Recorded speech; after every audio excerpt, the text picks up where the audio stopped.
My son said, "Stop trying to be my dad. You're just the guy who pays for things." I replied, "Understood." Then I liquidated his college fund to pay off my mortgage and put his prized Mustang up for sale. He had to get a job the next day. I, 45 male, am not the kind of guy who posts his life online. I'm a pretty private person, but what happened has pushed me to a point of clarity. And I guess I need to articulate it somewhere, if only to prove to myself that I'm not losing my mind. I married my wife, Julia, 43, a decade ago. She had a son, Billy, 17, from a previous relationship.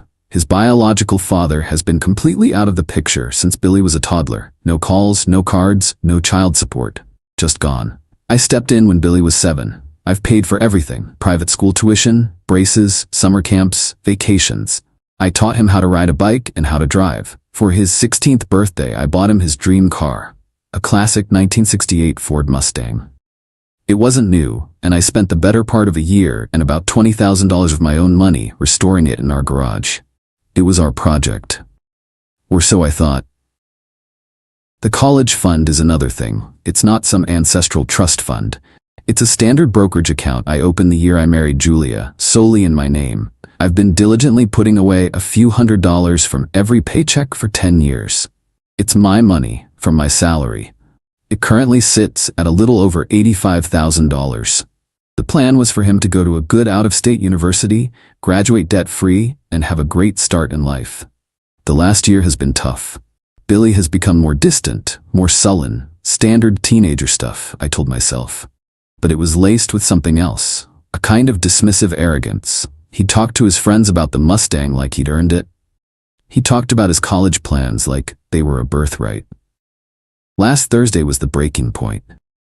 His report card came in. He's failing 2 classes.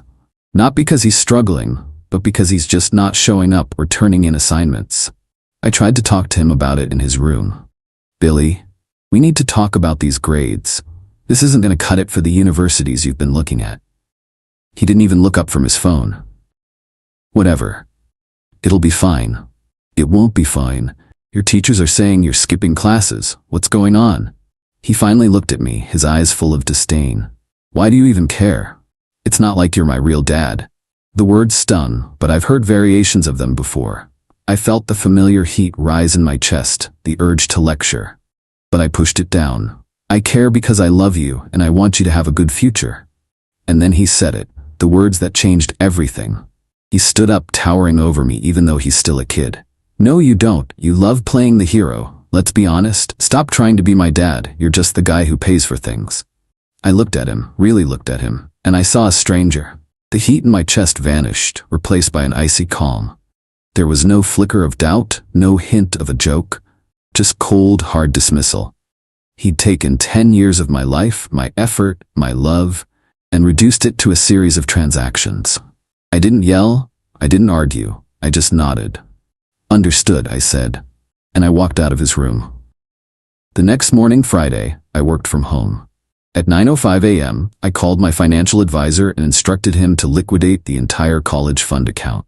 He informed me it would take several business days for the trades to settle and the funds to be available for transfer.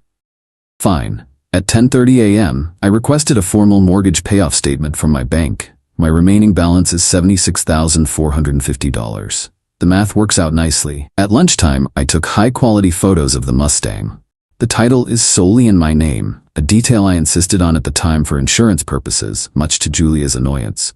I wrote a detailed, honest ad, listing all the work I'd put into it, and posted it on several classic car forums and marketplaces for $25,000.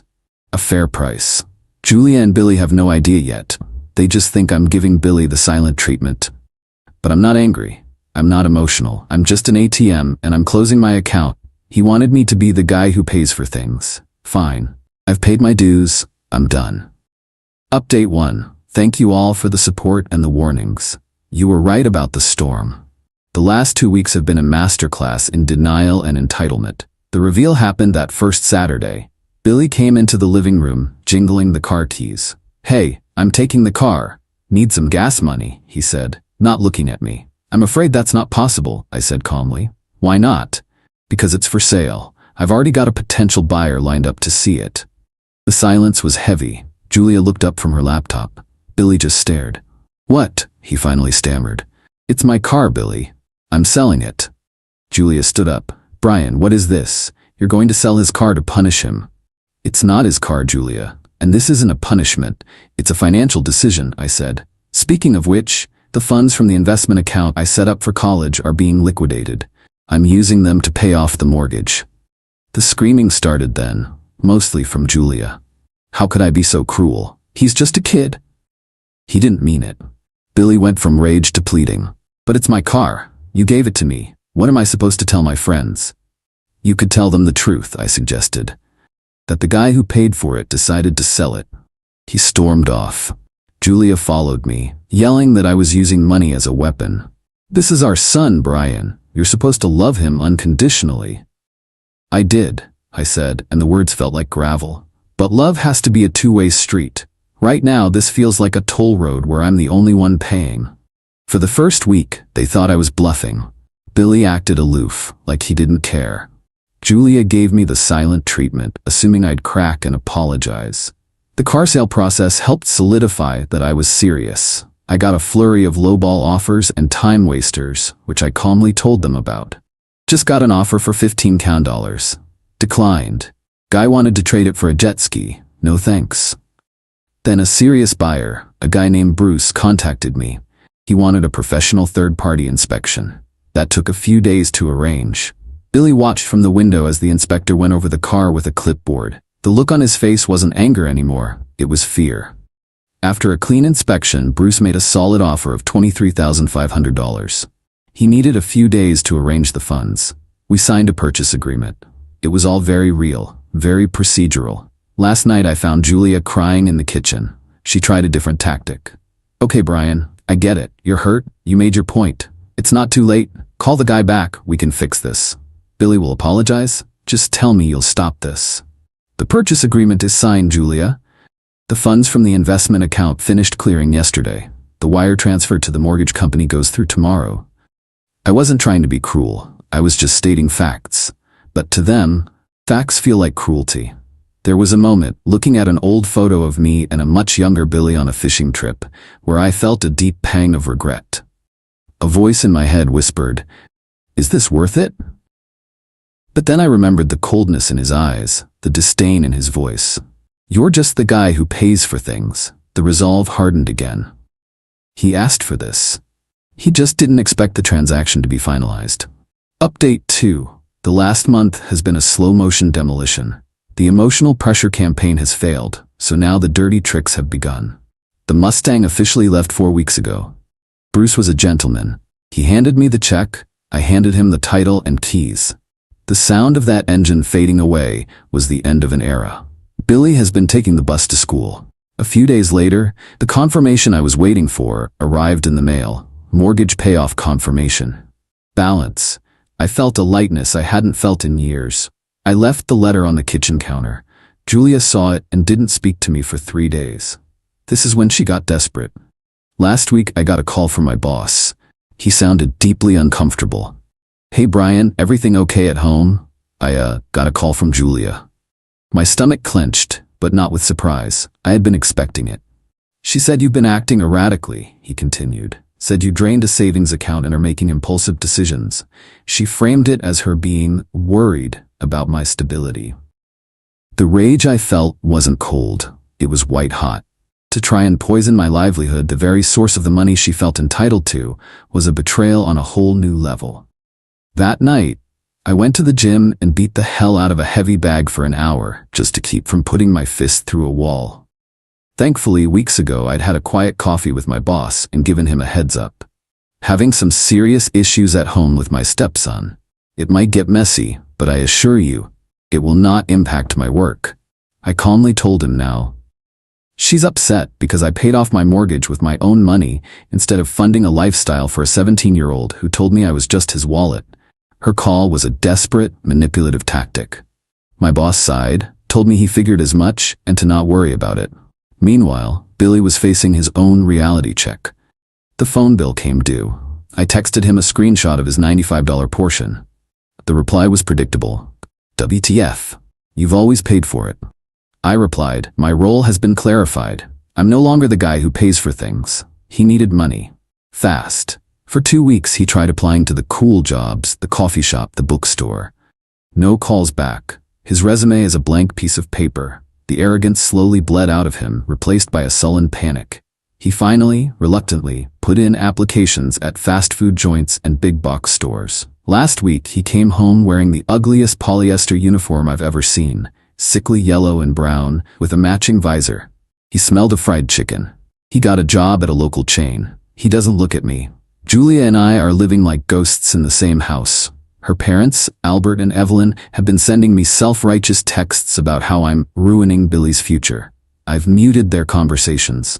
This isn't punishment. It's cause and effect. They set the terms. I'm just enforcing the contract. Final update. The dust has settled, but not in the way you see in movies. It is settled in the way it does in real life. The broken pieces are swept up and you're left with a clean but empty room. Julia and I are divorced. We separated 5 months ago, and the final decree came through last month. The counseling we tried was a disaster. It all came back to one impassable gulf. She saw my actions as a vindictive overreaction, while I saw them as the logical conclusion to the role her son assigned me. The real turning point, however, came from our lawyers. When Julia first consulted her attorney, she went in with the belief, encouraged by her father, that she could take me to the cleaners. She came out of that meeting looking like she'd seen a ghost. My lawyer had laid it out for me very clearly. Paying off the mortgage with my separate funds didn't magically make the house all mine. That was a fantasy. However, the legal principle of reimbursement was very much in my favor. Since the funds were from a non-marital sole ownership account, I had a rock-solid claim to be reimbursed the full $76,450 off the top from the proceeds of the house sale before the remaining equity was split. So when the house sold, the first check for $76,450 was cut to me. The remaining equity was then divided 50-50. For Julia, this was a financial apocalypse. She had counted on splitting the entire value of a fully paid-off house. Instead, she walked away with less than a quarter of what she had fantasized about. It wasn't the total victory I had naively imagined at first, but it was a smarter, more realistic one. I had protected my capital. When she realized she couldn't legally force me to fund her and Billy's life at the level she wanted, the last pretense of fixing us vanished. She moved in with her parents. As for Billy, the revenge wasn't a single event. It was the slow, grinding reality of a life without my financial cushion. The chicken job lasted 2 months before he was fired for his attitude. He worked at a big box store stocking shelves overnight, but quit after 6 weeks, complaining it was too hard. He's 18 now, a high school graduate with a dismal GPA, living in his grandparents' spare room. He is, for all intents and purposes, going nowhere. I saw him a few weeks ago at a grocery store. He was with his mom. He looked thin, tired, and angry. He saw me in the checkout line, glared with pure uncut resentment, and then turned his back. There was no apology, no understanding. In his mind, I am, and always will be, the villain who blew up his life. I've come to accept that. You can't force someone to see a reality they refuse to acknowledge. And me? The first few months were brutal. The silence in my new, smaller townhouse was a physical weight. I mourned the family I thought I had. I looked at old photos and felt a grief so sharp it took my breath away. It wasn't a clean break, it was an amputation. But it's getting better. I'm focusing on myself. I've doubled down on my retirement savings with the money I'm no longer spending. I took the $23,500 from the Mustang and bought myself a ridiculously nice mountain bike, and have been exploring trails on the weekends. Last week, I adopted a dog from a local shelter. A scruffy mutt named Gus. He doesn't care who pays for things. He's just happy I'm there to throw the ball. I lost a wife and a son.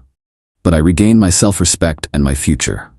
It was a hell of a price to pay, but it was a transaction I had to make. I am finally, truly, out of service.